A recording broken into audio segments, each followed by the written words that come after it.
I was only 17 when my stepmother forced me to marry a man old enough to be my grandfather, to clear a debt I never owed.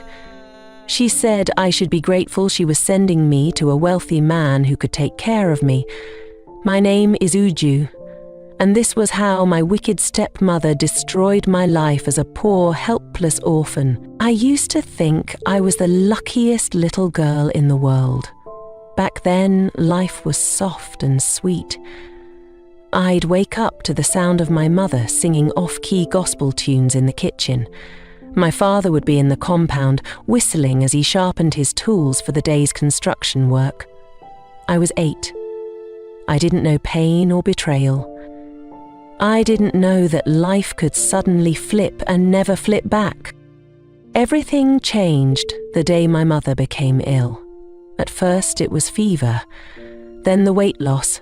She kept saying it was nothing serious, that she'd be fine, but she got worse every morning.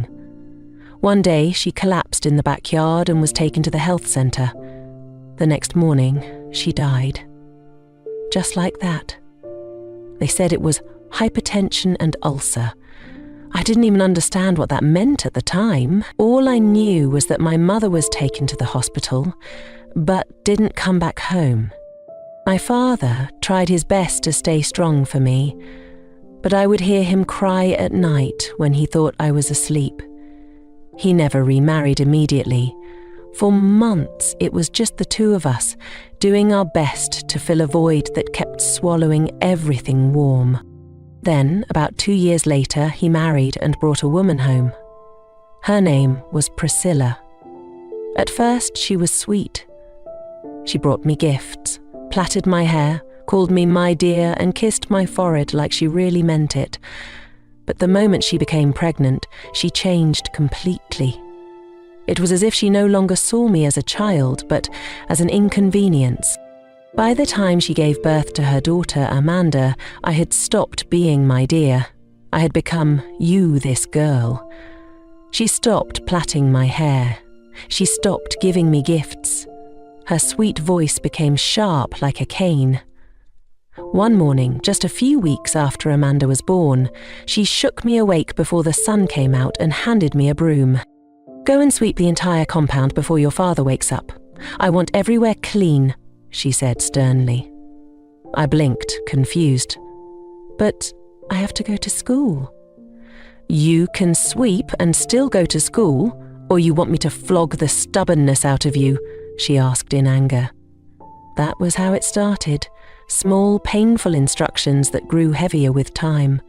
By the time I turned 10, I was already washing, cleaning and caring for Amanda like her maid. My hands grew rough. My back ached. But I never told my father. He was hardly home anyway. As a builder, he travelled often to different construction sites, sometimes spending weeks away. Each time he left, my heart would sink, because I knew what awaited me. Double chores, no food if I didn't finish on time, and punishments for things I didn't even do. The worst part was, when my father came home, she would flip back into the caring stepmother.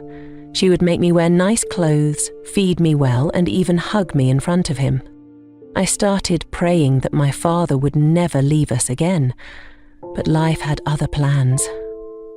One hot afternoon, just 2 weeks after my father left for a new construction job in the next town, Priscilla's phone rang.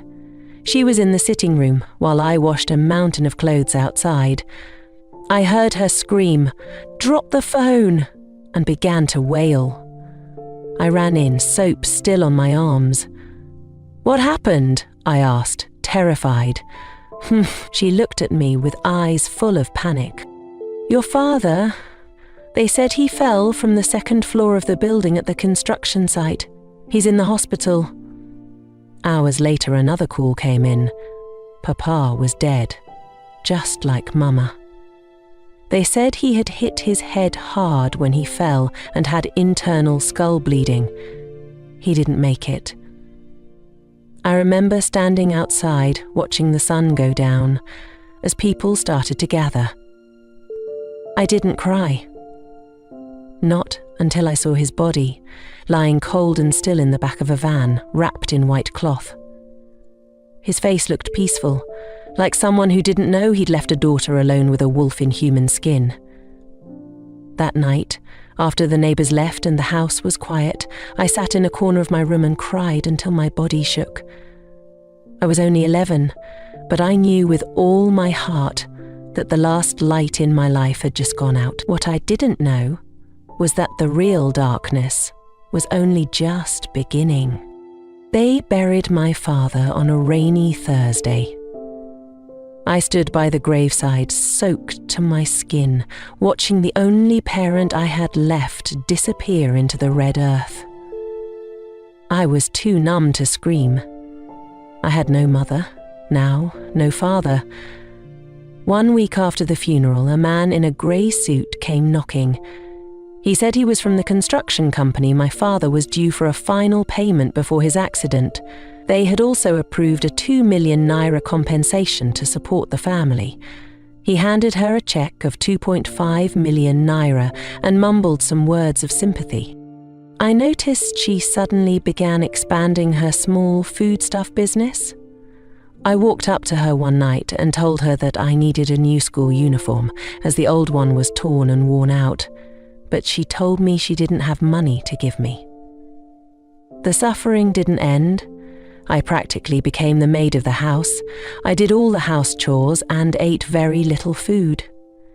Each morning started with lots of chores. If I wasn't done by 7:30, she'd lock the door and tell me, "You're not going to school today. You want to leave work and be gallivanting around like Queen?" So I missed school. A lot. I was stuck. I had nowhere to run. My mother, God rest her soul, had been an only child, an orphan herself, and Papa had a strained relationship with his own people. His only family I knew was Uncle Amadi, and the last time I saw him was at my father's funeral. I was completely alone. I tried to be strong. I wanted to finish school and maybe become something someday, but life had other plans. My stepmother walked up to me in my room the day I finished my final SSC exams. She sat down beside me and looked at me for a while. There was a strange softness in her eyes that made me feel uneasy. "I've been meaning to tell you something," she said slowly. "You remember the man your father used to borrow money from? The one who helped him finish the roofing of this house and paid your school fees? Well, you may not know him. You were too young. But your father owed him a lot of money. Big money. And after he died, the man started disturbing me." I frowned, because I had no idea what she was talking about. "He wants his money back," she continued. "But since I've used all my market capital to feed you and Amanda, I can't pay him. The man has agreed to cancel the debt. He said he will forget everything if you agree to marry him." I was shocked. She looked me dead in the eye. "He said he will take good care of you. He has money, cars and big houses in the heart of Enugu City. You'll be well looked after." I tried to protest, reminding her that I was just 17 and fresh out of secondary school with big dreams. All my protests fell on deaf ears. "This is not about what you want. This is about survival. And as long as you are under my roof, you will do what I say. Do you understand me?" she said in anger and walked out of my room, ignoring my tears. From that day, she didn't allow me step out of the house again. The man came to our house some days later and introduced himself to me as Chief Dominic Okafor, a 70-year-old man with a deep voice that rumbled like thunder. He brought me so many gifts, but they meant nothing to me. That night, I cried so much I couldn't feel my face. I begged my stepmother to stop the wedding, but she insisted it must hold. I wanted to run, to disappear, but I had no escape. I wished I could reach Uncle Amadi, but I didn't know how. Chief Dominic returned 2 days later for the traditional marriage.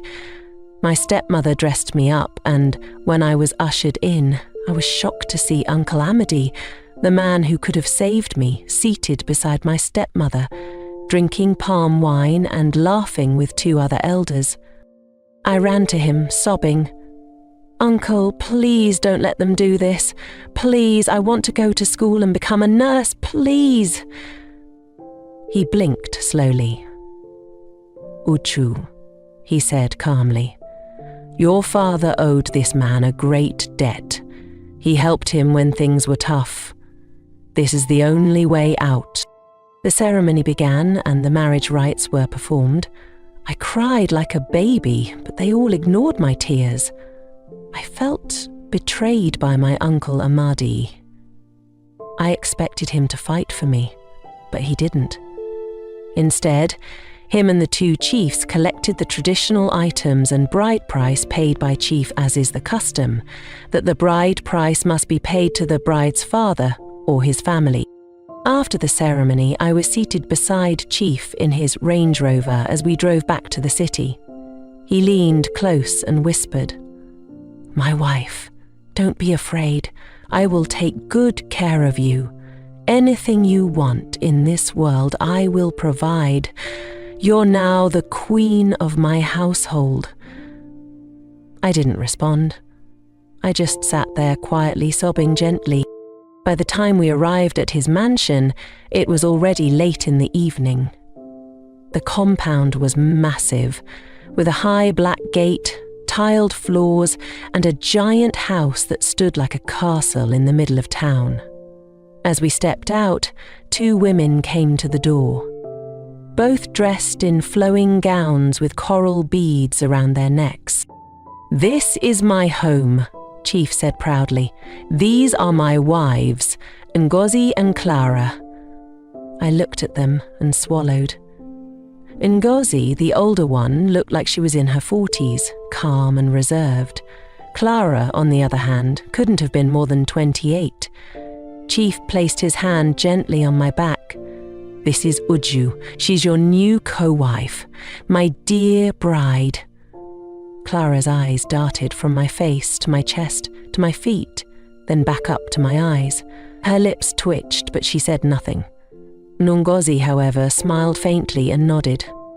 "Welcome, my daughter," she said. I suddenly realized Chief had married both of them when they were teenagers too. Maybe that was just his pattern. Madame Ngozi took me through the big house. It was really beautiful, but it didn't impress me. It felt more like a cage than a home. She led me to a guest room upstairs and helped me settle in. She told me to ask for whatever I needed, after which she walked out. That night, I didn't eat. Every single morning that first week, I cried. I cried in the bathroom, I cried under the blanket, I cried while pretending to nap. And every night, when I heard Chief's footsteps down the hallway, I held my breath in fear that he would come into my room. But he didn't. He left me alone. Truth is, I lacked absolutely nothing.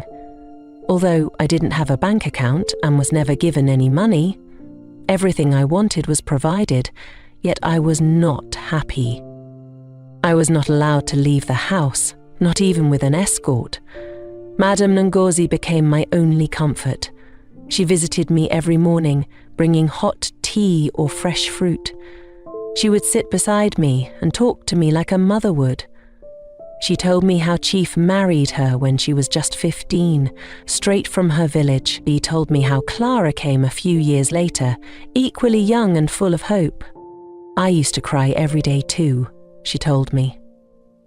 It doesn't get easier, but you will learn how to breathe through the pain. She showed me the house rules, how Chief liked his meals, how he hated noise, and how no one must challenge his decisions in the house. As for Clara, she wasted no time making her hate known. She rolled her eyes and hissed whenever I passed her in the hallway. Some nights, I wondered why the world didn't care that a child had been handed over to a man old enough to be her grandchild. Chief had 3 grandchildren from his first wife who had died, and the oldest was even older than me. Chief didn't come to me until 1 month after I arrived at the house. I had just finished taking a bath and wrapped myself in a long gown when I heard the soft knock. He didn't wait for me to respond before he opened the door and stepped in. He smiled at me, sat on the edge of the bed and said softly, "It's time." I didn't move. I couldn't breathe. He reached out and touched my arm. "I'll be gentle," he said. That night, he took what he wanted. I lay still and let him have his way. It was really painful as it was my first time. When he finished, he patted my head and said, "Good girl." I got up after he left and vomited into the bathroom sink. I rinsed my mouth, stared at myself in the mirror, and cried all over again. From that night on, he came often. Sometimes he was quiet and quick. Other times he wanted to talk, to touch, to pretend that we were lovers. I didn't resist him. 2 months after he started coming to me, I collapsed in the kitchen. I had been feeling dizzy for days, waking with nausea, trembling hands and heavy eyes. Ngozi caught me just as I hit the ground. She took me to the clinic immediately, and just like that, I was told I was pregnant. I felt my world crack into pieces, carrying the child of the man who broke my spirit. I returned home like a zombie, clutching the result sheet in my fist. Chief was overjoyed when he heard. My pregnancy journey began. Madame Ngozi, God bless her, helped me with the chores, wiped my tears and rubbed balm on my aching back. But not even her kindness could fill the hole in my soul. Clara, on her own, didn't show any concern at all. One hot Thursday afternoon, while washing a small wrapper at the backyard tap, I felt a sudden sharp pain deep in my belly, like something tearing from the inside. Then, warmth between my legs. I looked down and screamed. Blood! So much blood! The wrapper fell from my hands. The bucket tipped over. My legs trembled as I collapsed, screaming for help. Ngozi came running. The last thing I remember was her voice. Panicked and scared, shouting, "Get the car, she's bleeding!" When I woke up, I was in a hospital bed. The smell of antiseptic filled the room. A drip ran into my arm. I turned slowly, and I saw Ngozi sitting by my bed with swollen eyes. When she saw that I was awake, she moved closer and held my hand. "You lost the baby," she whispered. Tears filled her voice. I blinked, turned my face to the wall, and wept. I wasn't sure if I was weeping for the baby I had lost or for the life I was living against my will. I just cried. Chief came to the hospital that night. He sat by the bed and touched my arm. "I know you're sad," he said, "but don't worry, you're young. You'll give me more children, many more."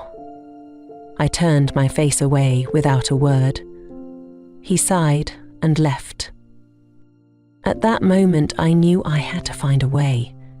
I knew if I returned to that house, I might not get the chance again, so I began to plan my escape. I wish I was smarter before he even married me.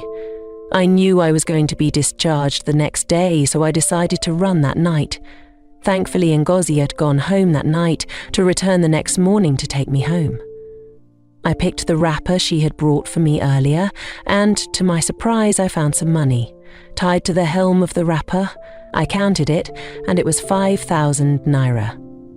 This made me even more determined to run. The plan was simple. Sneak out, keep walking, don't look back. Around 3:00, I in the hospital was quiet. I rose from my bed in the ward carefully, still weak, but I had to try. I tied a wrapper tight around me and slipped out into the hallway, barefoot, shivering. The hallway was dark. Only dim security lights guided my way. My pulse thundered in my ears. When I reached the back stairwell, I heard footsteps. I ducked behind a cleaning cart just as a nurse passed. She stopped, looked around, then yawned and walked off. I waited for a while and then ran through the back door, down the stairs, out into the night. The first breeze that hit my face outside felt like freedom, until I realized I had nowhere to go. Still, I kept walking, hiding in shadows when headlights appeared. I didn't know how long I walked. Minutes, maybe an hour. My feet were blistered, my body weak, but I couldn't stop. When I was sure I had walked far enough, I stopped to catch my breath. This was almost 5 a.m. I turned into a corner and found myself near a large open lot, with dusty and loud with movement. A long, worn-out truck was parked, and 2 men were loading some sacks into the truck. I'd heard stories about people who sent foodstuff and livestock from Enugu to Lagos in bulk. I had no idea where in Lagos and had never been there, but at that point, Lagos felt like salvation. I hid behind a wall, watched and waited. They loaded more sacks. Then one of the men said, "It's time, let's get going." That was my chance. As they turned to do a final check, I slipped across the yard like wind. I reached the back of the truck, clutched the rusty rail and climbed in between 2 large sacks of cassava and 3 goats, holding my breath the whole time. My gown tore slightly on a nail, but I didn't stop. I tucked myself between the sacks, praying they wouldn't find me. The engine roared to life, and then we moved. As the truck sped down the highway, I curled into myself and cried bitterly. The cassava sacks smelled like earth and dust, but I didn't mind, because for the first time in years, nobody was watching me. Hours passed. My body ached from the cramped position. My stomach rumbled from hunger. At one point, it rained. Water dripped through the truck's torn tarpaulin and soaked my wrap, but I didn't care. I just held on, because every bump on that road was taking me farther away from pain. It was almost morning the next day when we reached Lagos. The truck slowed, then stopped in a busy area. A market yard filled with shouting men, wheelbarrows, and the strong stench of animals and wet earth. As the driver and his assistant climbed down, I waited, still as stone. The moment they opened the side flap, I jumped down and ran as fast as my legs could carry me. I guess they were too shocked because they didn't run after me. I kept running. I didn't know where I was going, but I didn't care. I continued to run through the noisy, unfamiliar streets of Lagos as people were beginning to go about their daily activities. I stopped at a provision store and bought a loaf of bread and soft drink from the money I had found tied to the wrapper, found a quiet corner and ate the bread like a hungry lion. Then I continued my journey to nowhere. I was looking for safety, not comfort. It was dusk when I finally found a half-built structure at the edge of a narrow street. Cement bags were piled in one corner. The walls were bare. No doors, no windows, just concrete and silence. It was perfect. I crawled into the corner of what would have been a room someday and laid on the cold floor. I used my wrapper as a blanket, my arm as a pillow. I fell asleep immediately. The next morning, hunger dragged me out of the building before the sun rose. I found a small food canteen and bought fufu and egusi soup, which I ate before I hit the street again. I walked aimlessly through streets I didn't know, hoping to find someone, anyone, willing to let me sweep a shop or wash a plate, for food or a token. Then I saw a building construction site, men with shovels and helmets, cement mixers rolling. I stood there for a long time, watching. Then I gathered my strength, walked up to one of the supervisors and said with a shaking voice, "Please, sir, I need a job. Anything, please." He looked at me, up and down. "I just need something. I'll do anything," I quickly added. The other men laughed. They argued among themselves for a while. In the end, they gave me a shovel and told me to pack mixed concrete into headpans and carry them across the site. I nodded, tied my wrapper tighter, and got to work. My back cried out with every load, but I didn't stop, and by the end of the day, my palms were raw and grey from cement. But they handed me a crumpled note, a small fee for my labour. I whispered, "Thank you." Then I went to a nearby restaurant and bought a plate of rice, which I ate hurriedly before I returned to the uncompleted building. And that became my new routine. Every day, I went to the building site and carried concrete. They paid me whatever the Vantu were willing to pay. By night, I returned to the building which had become my home. I thought my worries were over, at least for the meantime, but I was wrong. What happened next shook my entire existence. To every child like me, an orphan with no one to run to, who cries herself to sleep wondering if the pain will ever end. I may not have much, but I have this prayer for you. May life be kinder to you than it was to me. May your tears water a future you never thought possible, and may God raise strangers to fight for you where family failed. My name is Uju, and this is only the beginning of my story. Watch out for part 2, because the journey ahead is rough, and I haven't even faced the worst yet.